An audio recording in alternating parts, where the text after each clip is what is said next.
Trevor, welcome to the program, man. How you doing?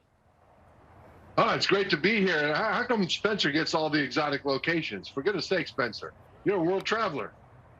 I've paid a lot of money to the right people, Trevor, and I'm just trying to follow in your footsteps because I know that you have made your way around basically this entire country. And Shreveport's a great place. Should be fun ahead of the bowl game as well. Let's talk about that. We've been trying to break this down. I know Cougar fans are probably over, I think, not making a New Year's Six, but it's more about, it feels like, winning in the 11th game and perhaps cracking the AP top 10 than it is even UAB. What are your thoughts on the situation? Yeah, I understand that there are a lot of people that are disappointed that BYU didn't make the New Year's Six. And they're disappointed that the ACC champion and the Pac-12 champion Utah that BYU beat jumped over them in the final ranking to take those two spots, but that was always going to happen.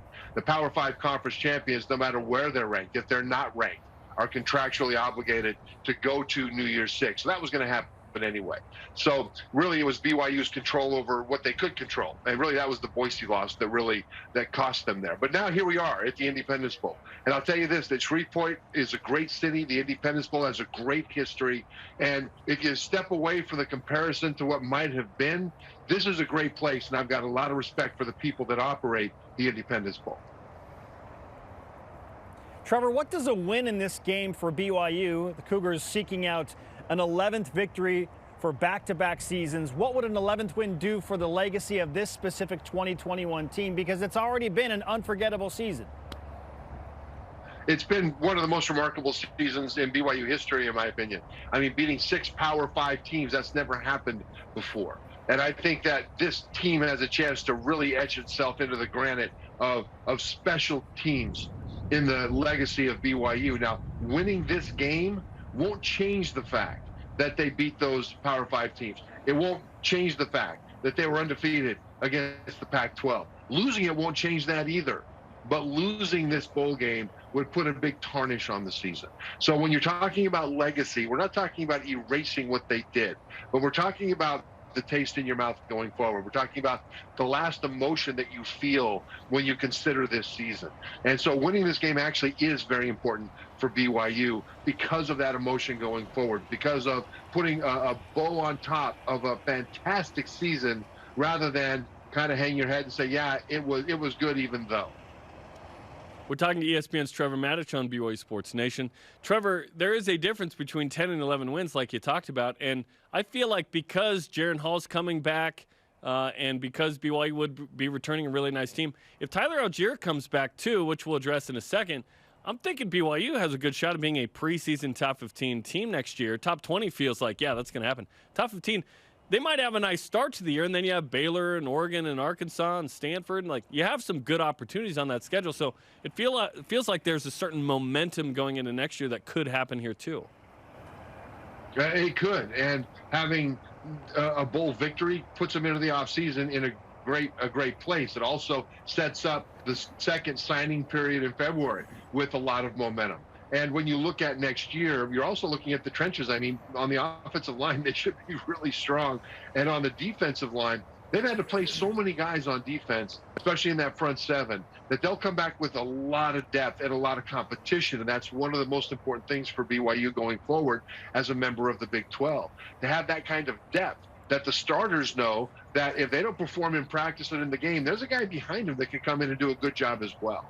You know, a lot of teams on the level that BYU has been on in recent years have had good starters, but they haven't had that push from enough backups at enough positions. And BYU has that. They've had it for the last couple of years. It's one of the reasons they've been so successful. And the injuries, ironically, from 2021 will actually help them with experience and competition in 2022. So especially if Tyler Allgeier comes back, what a season that could be. Trevor, this is the first opportunity we've had to speak with you about the contract extension of Kalani Sitake, taking him through 2027. We said earlier this week, next to getting into the Big 12 as an entire athletic department, this is probably the biggest win that BYU football has enjoyed this year, is bringing back their coach. What does his extension mean for the future of BYU football, in your opinion? Well, it's stability, and it's also comparison. And a lot of people don't like the idea of keeping up with the Joneses, but it's very much a real thing in college football. I mean, look at Michigan State. There were a lot of big-name coaches get big contracts. A lot of guys that weren't big names that got big contracts. And what does Michigan State do?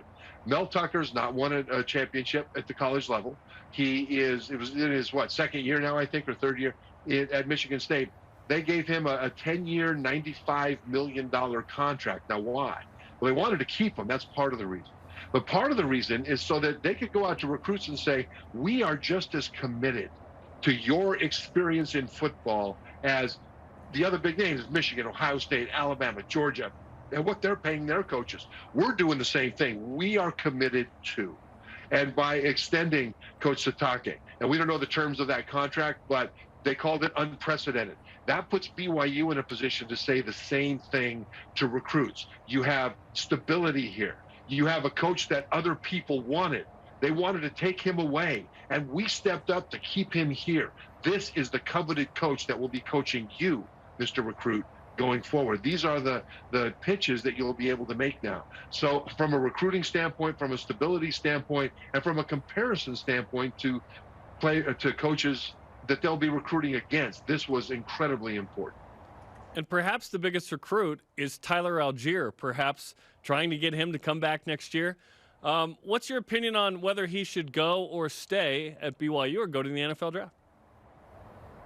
You know, generally speaking, you tell a running back to go when he's ready to go, just because they get hit so much that you don't want to. It's tough in the NFL because you get banged up and beaten down more quickly than most other positions. But NIL is a different thing. The college experience at BYU is fantastic. Tyler Allgeier has a chance to come back and write himself into the record books at BYU in a way that'll be really difficult to beat for a long, long time. And there's a lot of value in that. He also can improve his stock even more for the NFL in terms of the draft if he comes back. But he can secure himself financially if there are NIL deals, for example, that could come in and pay him now so he doesn't have to wait until later. So I don't know what the NIL situation with him might be, but I would be interested if I'm a BYU fan to watch that to see if there's any releases, because something releases in terms of press, because that's the kind of thing that could add to the incentive for him to come back. I think if he goes, I wouldn't dispute it. But if he stays, depending on the circumstances, that is a good thing too. Trevor, it's a Matich Friday, of course, and we're discussing things on Bowl Game Eve. Let's try and quantify what Tyler Allgeier means to this BYU team in terms of wins and losses. I kind of feel like it's maybe a win or two more for BYU. He's that good. He's that big of a deal. How do you see Tyler Allgeier returning next year in terms of win-losses and the impact he could have there for BYU? Well, Tyler Allgeier is a matchup nightmare for defenses because he's that big power back that can run over you. So you can have defenders in position to tackle him, and he will just physically defeat them at the point of attack. In addition to that, he's got speed. I mean, he's got breakaway speed for a back his size. So you have to worry about big plays as well. And then as a receiver out of the backfield, he's a matchup problem because the guys that can stay with him in terms of speed are usually too small to be able to deal with his physicality. Guys that can deal with his physicality usually can't keep up with him in terms of his ability to run. And so that matchup is a huge advantage for BYU. And in this game against UAB, it'll be a huge advantage as well. I mean, this UAB team has an outstanding defense, the best defense in Conference USA. And so having a guy like Tyler Allgeier that out of one position could do so many things and have an advantage at every single one of those individual aspects of offense is massive for BYU. And it's one of the reasons that he's been so valuable and will continue to be wherever he plays. He just needs, a great effort in this game to perhaps break Luke Staley's record. We'll see 174 yards. So we'll keep an eye on that tomorrow in the bowl game. Trevor, we appreciate the time as always. Merry Christmas, and hopefully we'll talk to you around, the new year, previewing a national championship perhaps. Oh, well, okay, there you go. I think that'd be fun. Thanks, guys.